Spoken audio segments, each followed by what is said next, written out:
यमुना पार के प्रमुख समाजसेवी एवं सालों से सोसाइटी बनाकर ई रिक्शा चालकों और संचालकों की आवाज़ को उठाने वाले हरीश चौधरी ने पिछले दिनों अचानक से दुर्गेश पाठक हरीश चौधरी के घर जा पहुंचे और उन्हें पटका पहनाकर पार्टी में शामिल कर लिया। हरीश चौधरी जहां मुख्यमंत्री अरविंद केजरीवाल और दुर्गेश पाठक की कार्यप्रणाली से पूरी तरह प्रभावित हैं, वहीं उनकी पत्नी राखी देवी भी महिलाओं के लिए किए गए कार्यों से पूरी तरह से प्रभावित हैं और इसीलिए उन्होंने आम आदमी पार्टी ज्वाइन कर ली। हरीश चौधरी शास्त्री पार्क इलाके में सालों से विष्णु अवतार रामलीला का भी संचालन करते चले आए। आप खुद ही सुनिए क्या बोलते हैं हरीश चौधरी। देखिए, जैसे आम आदमी पार्टी काम कर रही है, दिल्ली एक शहर में आम आदमी ने वो करके दिखाया है जो अभी तक किसी और पार्टी ने इतने वर्षों में करा नहीं है।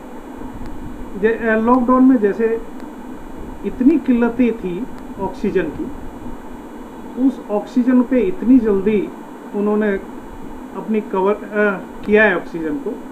मैं समझता हूँ बड़ा सराहनीय काम था आम आदमी का। और जैसे आपने जिक्र किया दुर्गेश भाई मेरे आदर्श हैं। और जब मैं उनसे पहली बार करावल नगर वो विधानसभा लड़ रहे थे, तब मैं उनसे मिला था और मैंने उनकी जो एक हॉबी देखी है कि कार्यकर्ता को कैसे उत्साह करके खड़ा करना है, उनकी मुझे बड़ी प्रभावित हुई। और बीच बीच में जब भी किसी कार्यकर्ता के घर में कोई दिक्कत होती है, वो उसमें हमेशा बढ़ चढ़ के पूछना, गोवा से भी वहाँ से फ़ोन करके पूछना कि हरीश जी आपका कैसे संगठन चल रहा है, ई रिक्शा सोसाइटी कैसे चल रही है, आपकी रामलीला कैसे चल रही है।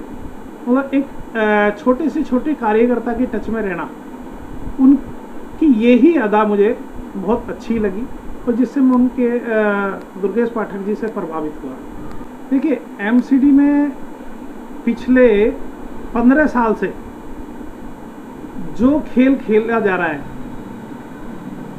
उससे सभी जनता वाकिफ है। आप अपने मकान को नहीं बना सकते बिना पैसे दिए। जब तक आप वहाँ उस करप्शन में शामिल नहीं होंगे, तब तक एमसीडी आपको मकान नहीं बनाने देगी।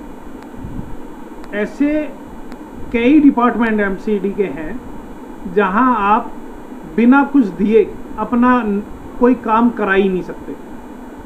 ऐसे ही क्योंकि हम एमसीडी से मेरा ज़्यादा टच रहा है और यूनियन जो एमसीडी यूनियन में भी मैं रहा हूँ।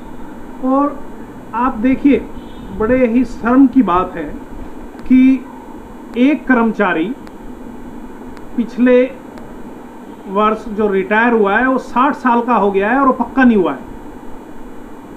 उसका घर कैसे चला होगा, उसने अपनी घर गृहस्थी कैसे चलाई होगी।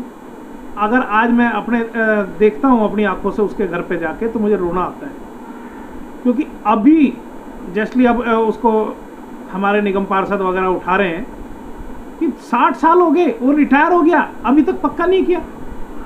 इतनी भ्रष्टाचार इस एमसीडी में है कि आप जितना इसको नीचे देखते चले जाओगे, गहराई में चले जाओगे, इसका भ्रष्टाचार खत्म नहीं होगा। और जहाँ की एमसीडी में मैं देख रहा हूँ, हम अपने वार्ड से, मैं अपने वार्ड से बात कर रहा हूँ कि जोन चेयरमैन होते हुए हमारे निगम पार्षद पिछले 2 साल से लापता हैं। 2 साल से निगम की कोई जनता से आज तक रूबरू नहीं हुए होंगे, मैं दावे के साथ आपसे कह सकता हूँ।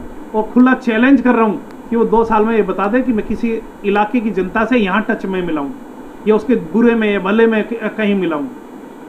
पहले और निगम पार्षद रहे, लेकिन कभी ऐसी शर्मनाक बात नहीं हुई कि किसी इलाके की पब्लिक से आप दूर हो जाएं।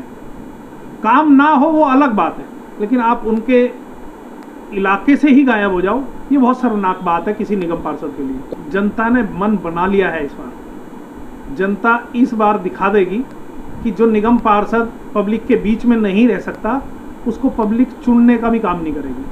पब्लिक इस बार जता देगी, बता देगी उनको कि पार्टी कोई बड़ी नहीं है। बीजेपी ने जो 15 साल यहाँ राज किया है, बीजेपी को इस बार पब्लिक बता देगी कि पब्लिक आपको घर बैठाना भी जानती है। आम आदमी पार्टी की बहुत बातें ऐसी हैं जो बहुत अच्छी हैं, जैसे कि आजकल राशन फ्री चल रहा है लॉकडाउन में, और जैसे कि बिल भी आधा उन्होंने माफ़ ही कर रखा है, और बसें भी सेवा लेडीज़ों के लिए फ्री है दिल्ली में, इसलिए मैं आम पार्टी से जुड़ी हूँ। तो आप जो है आसपास की जो महिलाएं आपके टच में हैं उनको भी कहीं ना कहीं सारी बातें बताएंगी? हाँ, बताऊंगी। सबको अपने साथ में यही सलाह दूंगी कि भाई सब इस पार्टी बहुत अच्छी है ये। तो अच्छा काम कर रही है सरकार कहीं ना कहीं? हाँ, बहुत अच्छा काम कर रही है सरकार।